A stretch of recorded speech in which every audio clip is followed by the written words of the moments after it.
Il y a une idée que nous acceptons sans jamais la remettre en question. Plus vous êtes intelligent, plus vous prendrez de bonnes décisions. C'est logique. Et pourtant, si vous êtes quelqu'un de rationnel, discipliné, analytique, vous êtes peut-être plus vulnérable que vous ne le pensez. Certaines des personnes les plus brillantes sous-performent face à des investisseurs beaucoup plus simples. Pourquoi? Et surtout, est-ce que vous êtes en train de faire la même erreur sans le savoir? Le problème n'est pas le manque d'intelligence, c'est l'illusion qu'elle vous protège. Et en finance, cette illusion peut coûter très cher. Dans cette vidéo, vous allez comprendre pourquoi l'intelligence peut devenir un handicap financier et comment éviter ce piège avant qu'il ne vous ralentisse pendant des années. Toute notre éducation repose sur un principe simple. Plus vous êtes intelligent, plus vous réussirez. À l'école, les règles sont claires. Il y a une bonne réponse, un raisonnement correct, un résultat mesurable. Si vous travaillez suffisamment, vous obtenez la récompense. Ce modèle fonctionne très bien. Dans un environnement stable, prévisible, structuré. Mais les marchés financiers ne fonctionnent pas comme une salle de classe. Ils ne récompensent pas la meilleure réponse. Ils récompensent la gestion de l'incertitude. Et l'incertitude est précisément ce que l'intelligence aime contrôler. C'est là que le piège commence. Parce que plus vous êtes habitué à avoir raison, plus il devient difficile d'accepter que le marché ne vous doit rien. La finance n'est pas un test de logique, c'est un test de comportement. Et très souvent, les profils les plus brillants échouent, non pas par manque de compétences, mais par excès de confiance. Premier mécanisme invisible, l'excès de confiance. Ce n'est pas une arrogance évidente, ce n'est pas quelqu'un qui se croit supérieur. C'est beaucoup plus subtil, c'est la conviction tranquille que votre raisonnement vous protège, parce qu'il vous a toujours protégé. Dans votre métier, quand vous analysez un problème, vous trouvez souvent la bonne solution. Alors vous appliquez le même modèle à l'investissement. Vous lisez, vous comparez, vous anticipez, et vous avez l'impression de comprendre ce que les autres ne voient pas encore.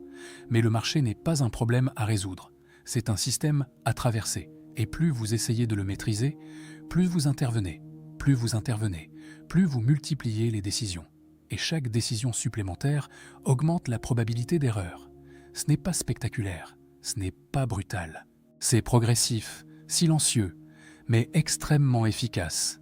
L'intelligence crée la confiance crée l'action crée des coûts, et les coûts érodent la performance, lentement, et c'est là que le piège devient presque invisible, parce que vous ne perdez pas tout d'un coup.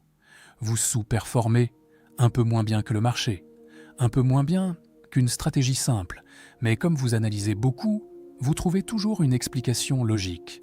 Le contexte était particulier, le timing était complexe, les marchés étaient irrationnels. Chaque justification renforce l'illusion.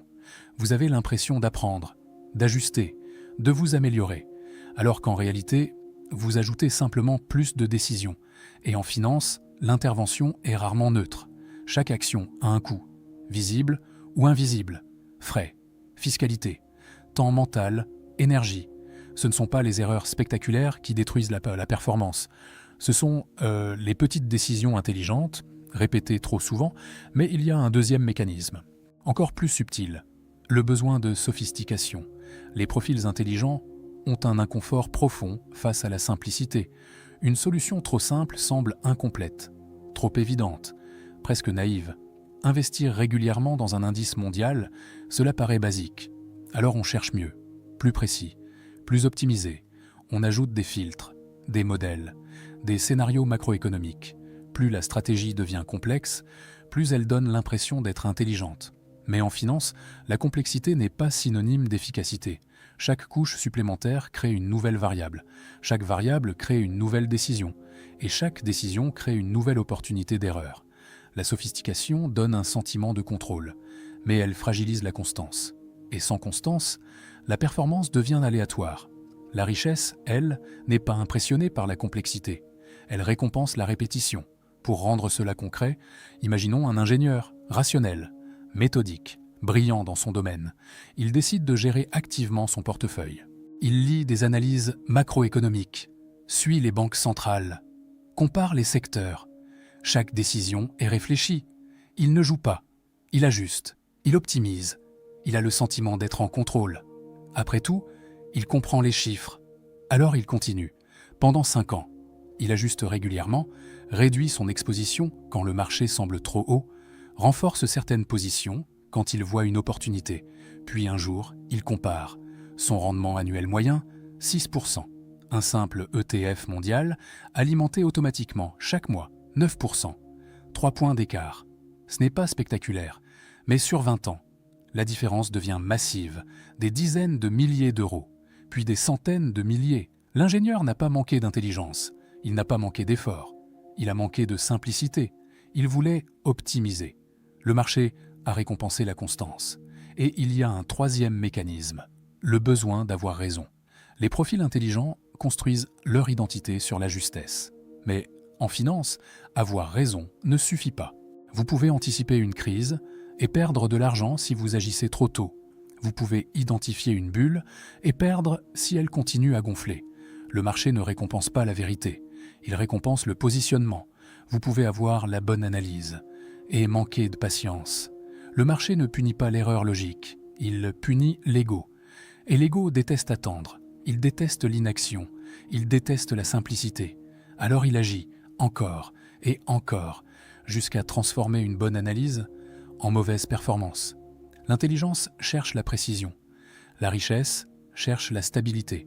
Et ces deux objectifs ne sont pas toujours alignés. Alors que faut-il faire? Renoncer à réfléchir? Évidemment non.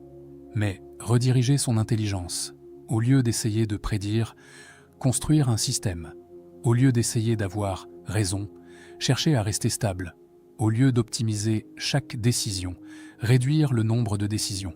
En finance, la performance n'est pas une récompense de la brillance, c'est une récompense de la discipline. Et la discipline commence le jour où l'on accepte que l'intelligence ne suffit pas. Si cette vidéo vous a légèrement dérangé, c'est bon signe. Parce que la lucidité est inconfortable, mais elle est rentable. Et dans la prochaine vidéo, nous irons encore plus loin. Si l'intelligence peut devenir un piège, qu'est-ce qui construit réellement la richesse? La réponse n'est pas ce que vous croyez. Si vous voulez comprendre les mécanismes invisibles de l'argent, abonnez-vous. Money Mind ne parle pas de chiffres. Money Mind parle de comportement. Et ce n'est que le début.